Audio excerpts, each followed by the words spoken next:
예수의 잃어버린 세월. 루에리치가 발표한 이사의 기록. 이번에는 이사의 동방여행에 관한 광범위한 글을 남겼던 만능인 니콜라스 루에리치에 능숙한 문필에 의한 것이었다. 1924년에서 1928년 동안 그는 중앙아시아 원정대를 지휘했다.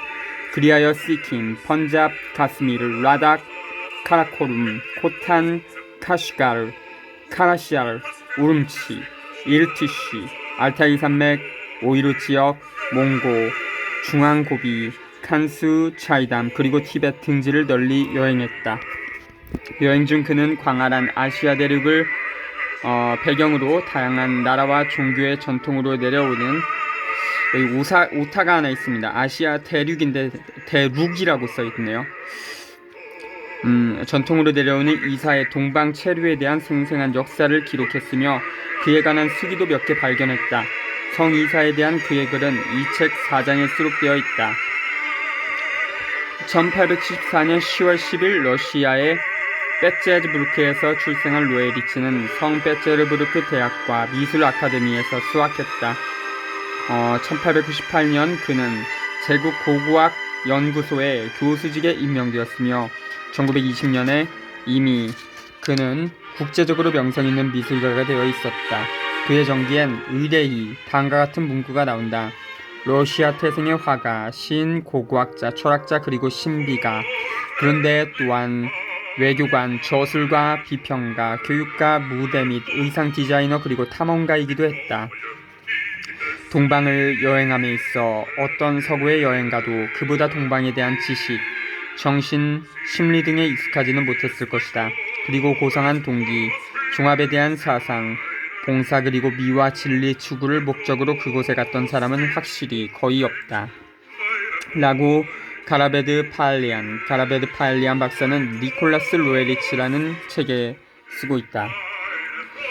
9명의 유럽인, 36명의 주민들, 그리고 102마리에 달하는 낙타, 야크, 말, 노새 등으로 구성된 중앙아시아 원정대에서 루에리치와 그의 아내 헬레나 그리고 그의 아들 게오르게는 여행의 주역들이었다.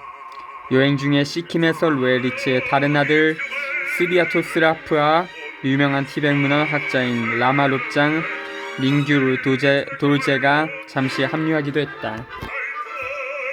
탐험대는 여러가지 목적을 안고 출발했다. 그런데 주요한 것은 중앙아시아의 사랑과 지역을 그림으로 창조하는 것이었다. 여행 중 니콜라스 루에리치는 500장의 그림을 남겼다. 역자주, 그중 몇 점의 그림이 미국판 책에는 수록되어 있습니다. 탐험대는 이외에도 여러가지 목적이 있었다. 즉 고대 유적의 상태와 현대의 종교의 제국면을 연구하고 민족의 이동을 추적해보고 미래에 고고학적 탐사가 가능할 것인가를 조사하며 중앙아시아의 인종적이고 언어학적 문화자료를 광범위하게 수집하려는 것이 바로 그 다른 목적이었다. 아들인 게오르게 루에리치는 그의 독특한 기술을 가지고 여행 중 무수히 많은 공헌을 했다. 그는 다름 아닌 하버드와 파리 동양어 학교에서 교육을 받고 라마 룹장 밍규르 도르제에게 가르침을 받았던 저명한 고고학자이기도 했다. 게오르게는 페르시아어, 산스크리트어, 중국어 그리고 티베트어를 연구했다.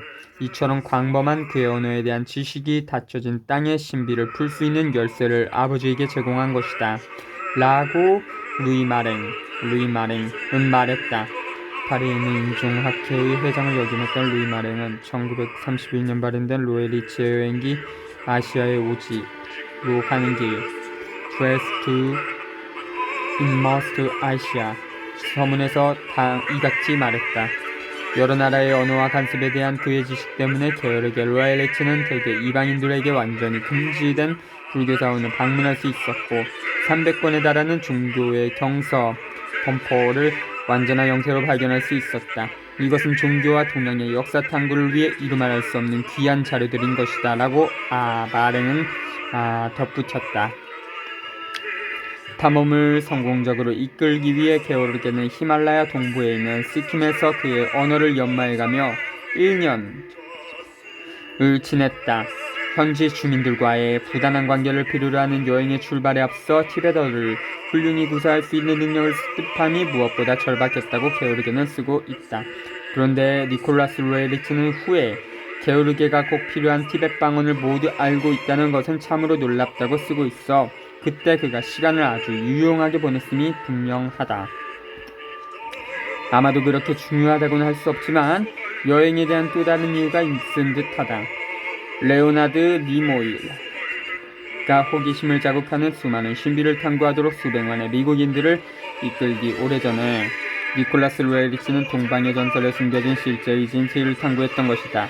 가라베드 팔리안에 의하면 로에리치는 마치 플리니가 그랬던 것처럼 사람은 신화의 해석을 통하여 진리에 이른다는 신념을 가지고 있었다고 한다. 아시아의 모든 도시에서 그리고 모든 야영지에서 나는 민족의 기억 속에 간직된 여러 가지를 밝혀보려고 노력했다. 이같이 보호되고 간직된 얘기를 통해 우리는 과거의 진실을 알 수 있을 것이다. 위장되고 왜곡된 위대한 진실의 자취는 이 같은 민속 전승의 한 단편에서도 찾을 수 있다라고 로에리치는 말했다. 아시아를 여행하는 동안 그는 지하거 주종족의 전설, 아시아를 이리저리 옮겨다녔던 유럽인들, 초기 이주를 말해주는 전설과 그 사실적인 증거들, 솔로몬과 그의 나르는 융단 이야기, 마이트레아의 도래, 샴발라의 전설, 그리고 물론 이사의 전설 등을 채집했다. 로에리치 교수가 이 탐험을 통해서 얻은 경험들은 그가 잇따라 발표했던 수많은 저작들의 풍부한 소재를 제공해 주었다. 특히 그는 3권의 책에 이 탐험을 자세히 기록했다. 그것들은 히말라야, 아시아의 중심, 그리고 그의 여행 일지인 알타이 히말라야.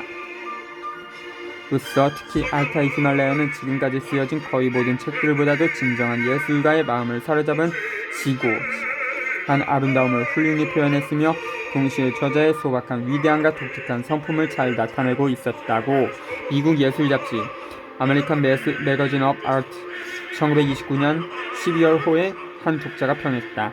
알타이 히말라야는 형식적인 체계를 중요시하고 쓴 책이기보다는 텐트 안에서 그리고 말을 타고서 쓴 일련의 관찰이라는 점에서 좀 유별난 책이라 할 수 있다.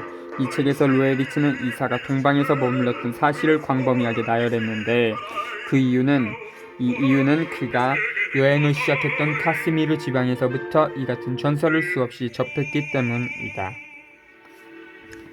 스리나가르에서 우리는 예수가 그곳을 방문했다는 신기한 전설을 처음으로 들었다. 그 후 우리는 예수가 복음에 인용된 대로 그 기록이 보이지 않는데 바로 이 지역에 와 있었다는 전설이 인도, 라다, 그리고 중앙아시아 지역에 널리 퍼져 있음을 알았다. 아시아의 중심부에서 그는 이같이 기록했다. 가스미르, 라닥, 몽고, 신키앙 그리고 다른 여러 곳에서 이 같은 전설을 여러 번 들은 후 로에리치 교수는 이사의 전설이 널리 퍼져 있었고 라마슬림들은 이 전설의 중요성을 알고 있었다고 깨달았다. 그는 내용이 조금씩 다른 전설을 몇 개 들었지만 예수가 성경에 기록되지 않은 부재 기간에 인도와 아시아에 와 있었다는 한 가지 사실은 모두 일치되었다. 고 아시아의 중심부에서 밝히고 있다. 로에리치 교수는 단순한 전설 이상의 것도 발견했다. 그는 서적과 수기에 대해 여러 번 언급했던 것이다. 예를 들면 그가 라닥에 머물렀을 때 그는 다음과 같이 기록했다. 라마슬림들의 서적엔 예수가 여성을 세계의 어머니라고 극찬했다는 말이 나온다. 그리고 라마슬림들은 그리스도가 이른바 기적이란 것을 어떻게 생각했었는가를 지적하기도 했다. 히말라야엔 다음과 같은 구절이 쓰여있다. 고대 수기에서 발췌한 징계의 인용이 나오기 전에 디벳 산중에서 사람들이 그리스도에 대해 하는 말에 귀를 기울여보자. 쓰여진 지 1500년이 지난 한 기록엔 아래와 같은 글이 써있다. 이삭께서 은밀히 그 아버지 집을 떠나 예루살렘의 상인들과 함께 인드로 향했으니 이는 그가 하나님 안에서 완전함을 얻기 위함이요 대붓다의 법을 연구하기 위함이라. 뒤에 이어져 있는 내용은 많은 점에서 노토비치의 이사전과 거의 유사하다. 알타이 히말라야엔 로에리치가 레에 머물면서 기록한 긴 절이 하나 나오는데 이 부분은 특히 주목할 만하고 몇 가지 어려운 문제점을 제기하고 있다. 하루 만에 예수의 전설에 대한 3가지 정보를 입수했다. 힌두인 한 사람이 우리에게 말했다. 나는 라닥의 관리 한 사람에게서 다음과 같은 얘기를 들은 적이 있습니다. 직전에 히미스에 주지를 지냈던 스님께서 렌 나무 하나와 작은 연목이 있는 곳이 있는데 그 곁에서 예수님이 가르침을 베풀었다는 것입니다. 이 말은 우리가 전에 듣지 못했던 나무와 연못에 대한 새로운 내용이었다. 그 선교사가 말했다. 히미스에서 몇 달을 지낸 한 폴란드인이 지어낸 황담, 무계한 조작이다라고. 사람들은 이처럼 조작되었다는 것을 다른 동일한 기록과 부답할 도대체 조작된 까닭이 무엇인가를 물을 수 있을 것이다. 착하고 감수성이 예민한 힌두인 한 사람이 이사의 생일을 적은 수기에 대해서 의미심장한 말을 했다. 도대체 사람들은 이사가 팔레스타인에 없었을 때 왜 이집트에 가 있었다고만 말합니까? 그는 당연히 공부하면서 젊은 시절을 보냈습니다. 그가 학문을 했다는 자취는 그의 후기 설교에 자연스럽게 나타나 있습니다.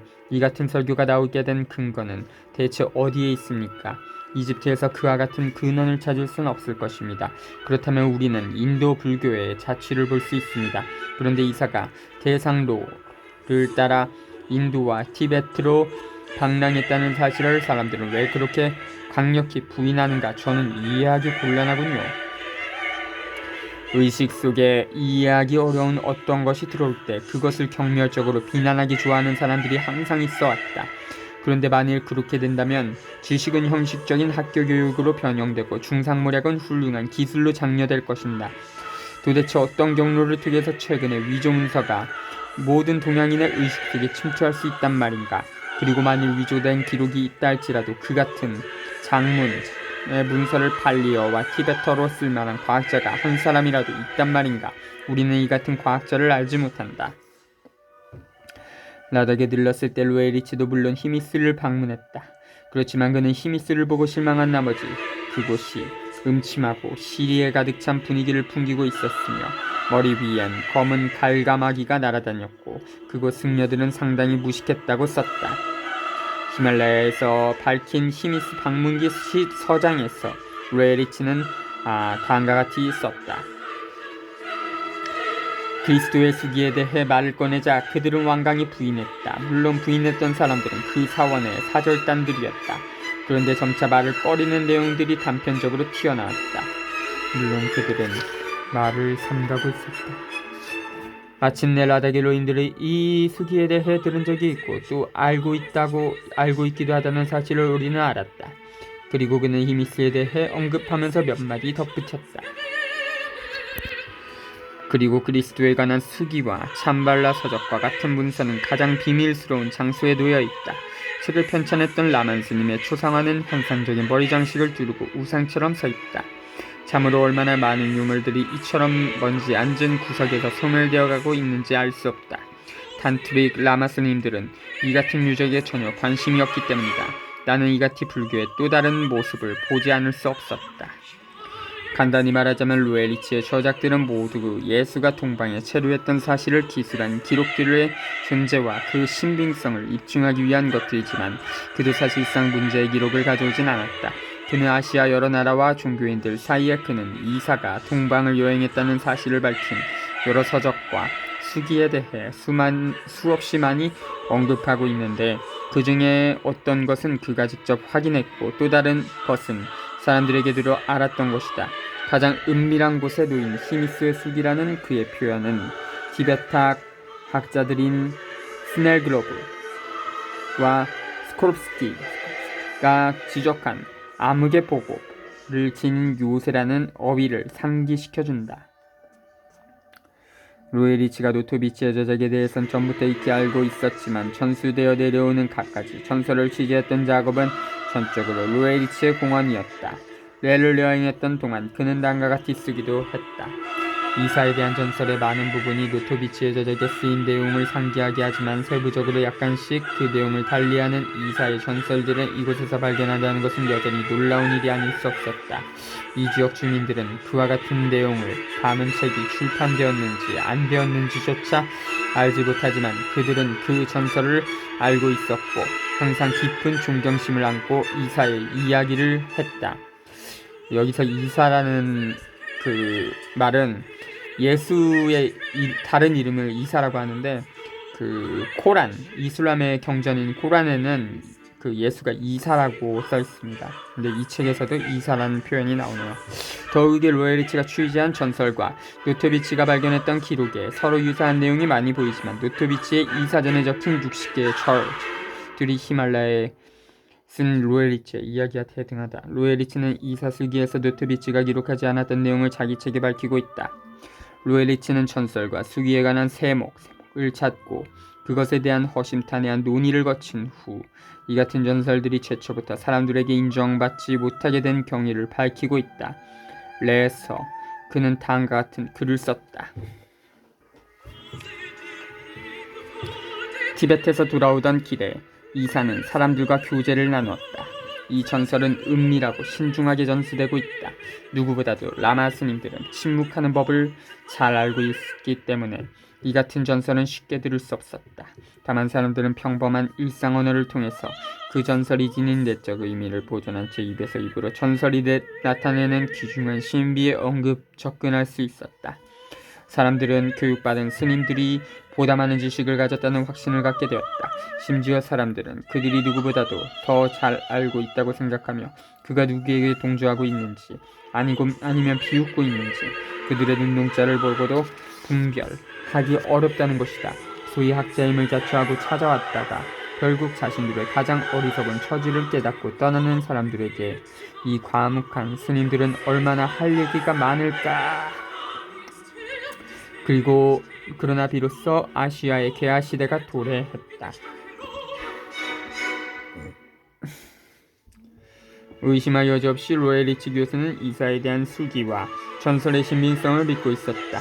그가 히말라야에 있었던 이사에 대한 글처럼 그 역사적인 사실성 여부가 확실하지 않을 때 그는 그것을 아주 신중하게 처리했다. 게오르게 로에리치가 티베트의 다양한 방언들을 능숙하게 구사할 수 있었기 때문에 원정대는 라닥에서 의사소통에 아무런 지장을 받지 않았을 뿐 아니라 히미스에서도 통역이 필요 없었을 것이다. 물론 게오르게는 이 같은 기록들을 식별할 수 있는 전문적인 지식도 갖추고 있었다. 그리고 저명한 티베트 문헌학자인 라마롭잔 민규르 도르제가 잠시 여행대에 참가하기도 했다. 그런데 로에리치나 게오르게가 쓴 어떤 책들을 살펴봐도 그가 탐험대를 따라서 히미스에 갔었는지 혹은 히미스가 아닌 다른 곳에서 이사에 대한 수기를 발견했는지 명백하지 않다.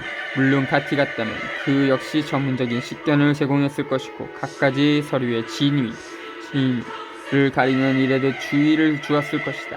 그리고 로에리치 교수가 위조된 수기를 출판했다는 예기치 않은 상황에 처하게 된다면 라마 스님들이 틀림없이 솔직하게 로에리치를 변호하여 그의 강한 전처지를 대변해줄 수 있었을 것이다.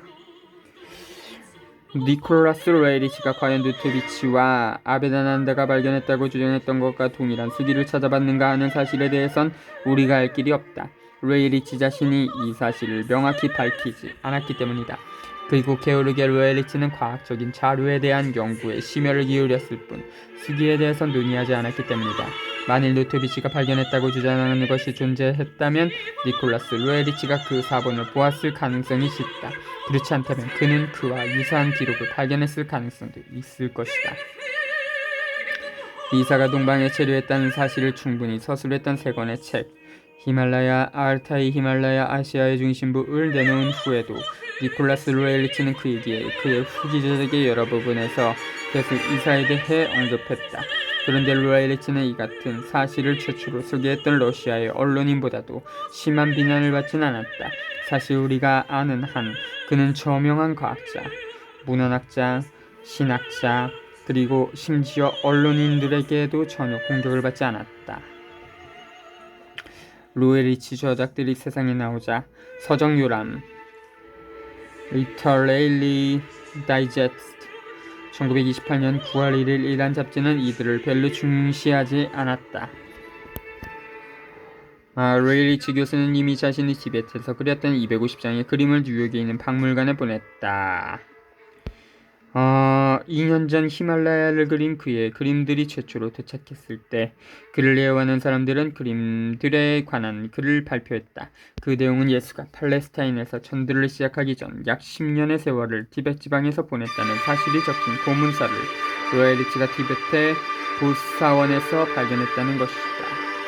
그리고 이후에 플루, 거주 가능한 세계의 종말, 플루, The End of the Habitable World, 1972의 저자인 페넬로프 체토드도 이 사실을 취급하면서 로엘리치의 발견이 낡고 진부한 것이라고 주장했다. 그녀는 다음과 같이 썼다.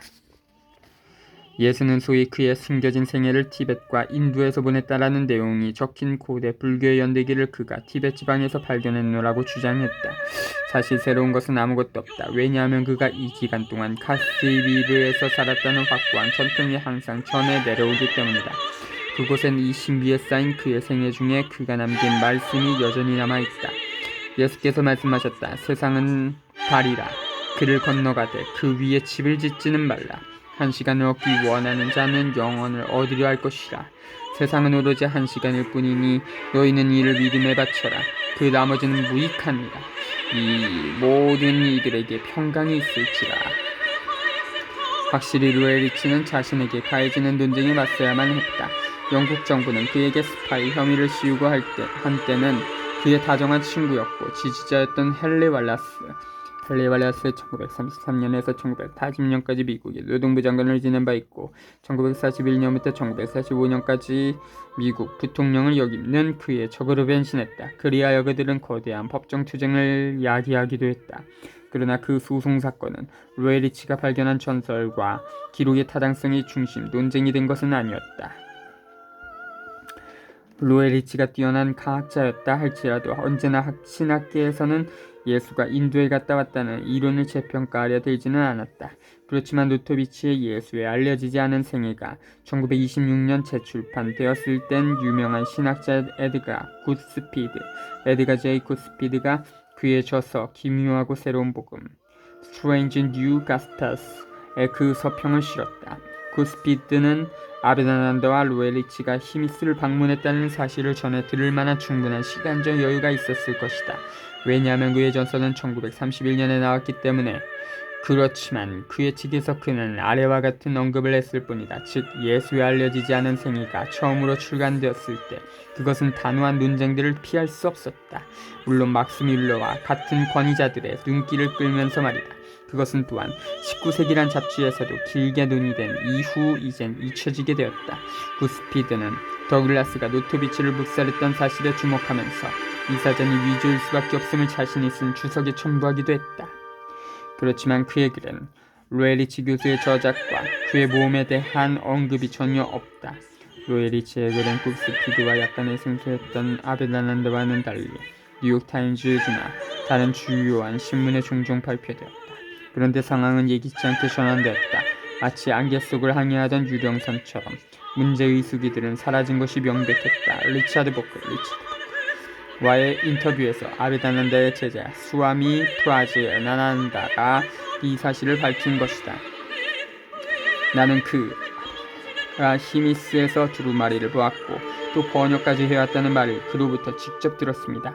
몇 년이 지난 후 그가 다시 그들에게 요청해봤지만 그들은 두루마리가 이젠 그곳에 없다고 말했습니다. 나 역시 두루마리를 보자고 요구했지만 그것은 거기에 없었습니다. 우리가 알지 못하는 누군가에 의해 두루마리가 옮겨진 것입니다. 수아미 프라지나난다는 라사의 마르보르 사원에 있었던 팔리어 원본도 역시 다른 곳으로 옮겨졌다고 덧붙였다. 리차드 보크는 아베다난다가 히미스에서 수기를 다시 요청했던 해가 언제였는지를 말하지 않았다.